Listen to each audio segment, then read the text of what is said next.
Now, about 5 million Syrians have fled their country since the war began. More than 1 million have made the journey to Europe. And roughly a quarter of the refugees are under 18. Each of them has their own unique story.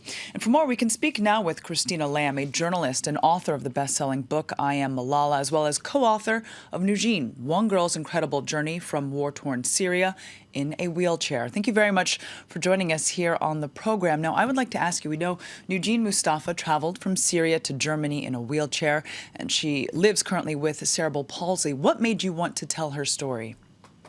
Well, I had been reporting the refugee crisis all of last year, and the numbers were so big, more than 1 million people crossing into Europe, that I thought it was quite difficult for people really to appreciate the individual stories. And I wanted to tell what it was actually like to be a refugee, to have to leave everything behind, your family and everything you knew, and then to make that really difficult and often dangerous journey. And Nujeen, I met and was absolutely fascinated by her, because I think that journey was very difficult even for able-bodied people, but for someone to do it in a wheelchair with just her sister pushing, I thought was quite astonishing. Indeed. Tell us a bit more then about her journey. So they had been living in Aleppo and had fled when the fighting started there. They then moved to a place called Manbij, which was then taken over by ISIS, Daesh. And so they fled from there, went to Turkey, and then eventually decided that the war in Syria wasn't going to end anytime soon. So like so many people then decided to try and make the journey, and they flew to Turkey and then went in a small rubber dinghy across to Lesbos, one of the Greek islands. And the idea of doing that in a wheelchair in this old rubber dinghy crammed with people was incredibly difficult, I think. And then from the Greek islands, they then went to Athens and then overland through various countries. Indeed, and she took on this dangerous path and journey, as you just mentioned there, despite her physical limitations, and she really managed to do so with such an inspiring spirit and attitude. Well, that's why I was wanting to tell her story, because I think it would have been easy to have written a sort of miserable refugee book about the difficulties, but actually she's not like that at all. She's very uplifting. It tells you something about her, the fact she never went to school. She couldn't really leave her 5th floor apartment in Aleppo because of not being able to walk, and there was no flats, no lifts, and yet she taught herself to speak fluent English by watching American soap operas.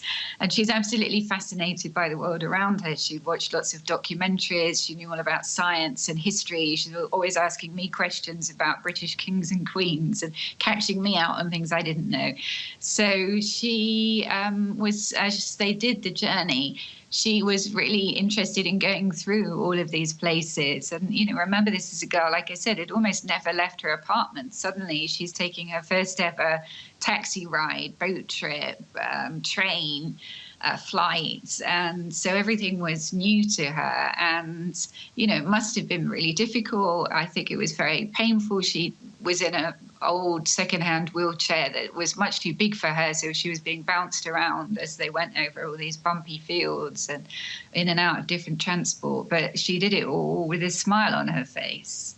Well, now, today people are marking International Day of People with Disability, and more than 1 billion people, that's roughly 15% of the world's population, live with some form of disability. Now that you know Nujeen and her story, what do you think are some of the best ways to help break down disability barriers and celebrate their abilities?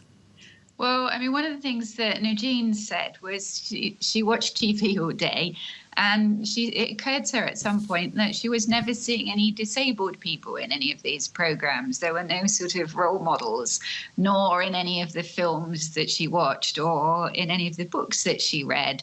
So, it was good from that point of view also to tell her story. And, yes, she has serious physical limitations, but she's also managed to do amazing things. And her dream is to be an astronaut, and that might sound crazy, but actually now I know Nujeen, it wouldn't surprise me at all. All right, excellent. Christina, thank you very much. Christina Lamb joining us here once again. The book is Nujeen, One Girl's Incredible Journey from War-Torn Syria in a Wheelchair.